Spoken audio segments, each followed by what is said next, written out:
So Lee, we're going to meet a few more of the ambassadors now. Yes. I wanted to start with someone who is always thinking positive, someone who's very inspiring for me. It's Ragna Froda. She's going to be the ambassador for Iceland because she is a very creative elf from Iceland, and she's also a textile designer and an artist. So is Ragna there? Are you going to come on? I am on, Philip. Thank you. Good morning. Good morning. Thank you, Philip and Lee, for starting this very exciting platform. And it gives me a lot of hope for the future that you're doing this and that we are all here together thinking about hope and looking at hope. And thank you, Mikael, for reminding me to appreciate what I have in my wardrobe. That's a good reminder.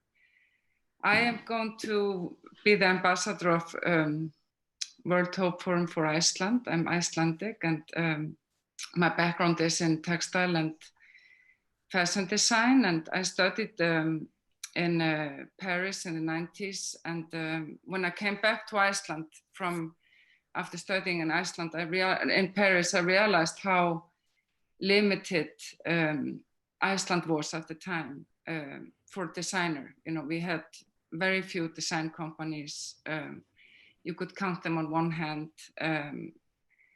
No resources for manufacturing or materials, and so very limited, and especially for fashion and textiles.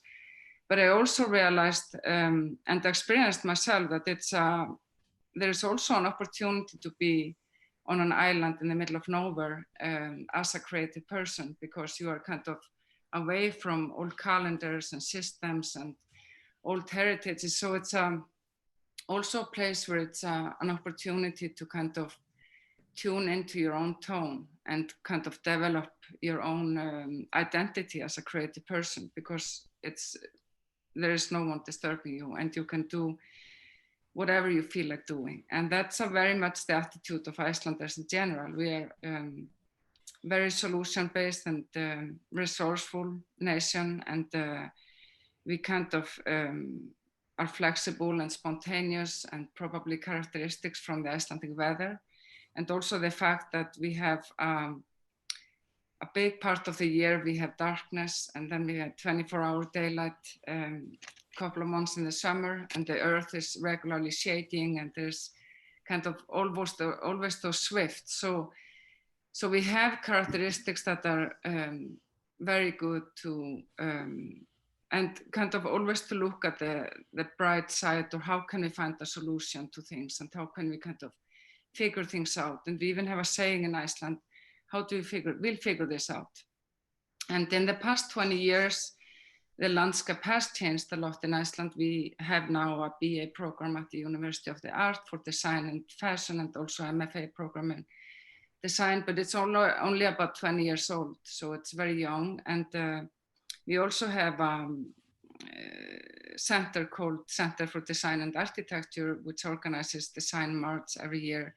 So there has been a big development and change in Iceland in the world of design, and we have just so many different creative outlets. So for me, in general, I'm just very hopeful that things will continue to develop in Iceland, and the creative thinkers and creative makers and activists will continue to use their forces to make a better world. And we are really, I know that designers in Iceland are working very hard to figure out what resources do we have, how can we, you know, design new systems for our tourism, for everything like that, the infrastructure in general. So just the fact that we have the concept of design thinking and other things related to that is happening in Iceland, I think it's very positive and hopeful. So I look forward to continue the conversation, and I consider myself a weaver of people, so I will continue to weave my fellow Icelanders into the World Hope Forum in the future. Thank you.